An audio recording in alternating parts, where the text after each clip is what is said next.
Quels sont les rapports que vous entretenez justement avec les acteurs de ce genre musical-là? Pour être un peu plus précis, Alpha Blondy, Tikenja, comme vous venez de les citer.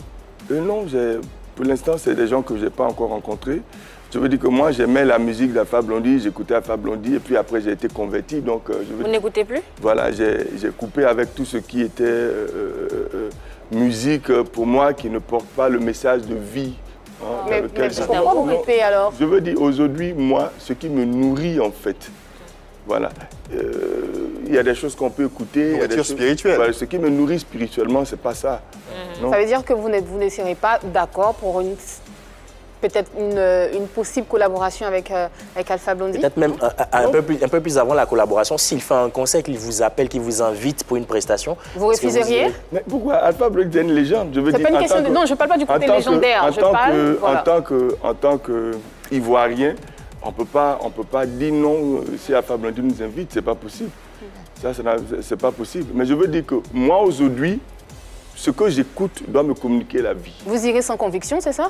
Vous irez juste parce que c'est une légende ou vous irez parce que vous avez envie de communiquer justement ce que vous avez reçu? Oui, mais parce qu'aujourd'hui, je suis appelé, j'ai un ministère et je nourris des âmes. Donc, je me nourris en fait de l'évangile de Jésus-Christ pour pouvoir nourrir les âmes. Donc, il y a des musiques que j'écoute plus en fait. D'accord. Que j'aime, que je regarde de loin, mais en fait que j'écoute plus. Parce que pour moi, aujourd'hui, le plus important, c'est ce qui nourrit l'âme. D'accord. Parlons un peu du groupe Christ for Living. Pourquoi cette dénomination?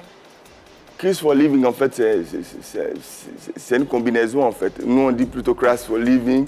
Okay. On dit que c'est quelque chose qu'on a inventé, en fait, Christ for Living. Pour dire Christ pour vivre, en traduction littérale. Pour dire qu'aujourd'hui, pour nous, quand moi j'ai été converti, j'ai découvert qu'il n'y a pas de vie possible sans Christ. Disons Christ ici, vraiment dans la dimension spirituelle de Jésus-Christ. Christ pour nous, c'est Dieu. Et si tu permets, quand vous êtes arrivé sur ce plateau, vous avez dit que vous avez la casquette de pasteur et puis d'entrepreneur et puis de chanteur. Est-ce que vous serez prêt aujourd'hui à aller livrer un concert, par exemple, au village Rasta? Si on m'invite, bien sûr. Si on m'invite. Si les gens acceptent, je suis un évangéliste. Même si ce qui est là-bas ne nourrit pas votre âme, vous y allez? Non, non, non. Si je vais pour porter un message, j'y vais. Je ne vais pas pour recevoir quelque chose. Vous n'allez pas regarder ou écouter un concert, parce que je ne vais pas. Vous allez chanter. Voilà, je ne recevrai rien. Mais si on m'invite, il a dit aller de toutes les nations, faire des disciples. Et quand il parle de nation, il ne parle pas forcément de pays. Il parle de groupes, il parle de groupes ethniques, il parle de communautés. Donc nous allons partout.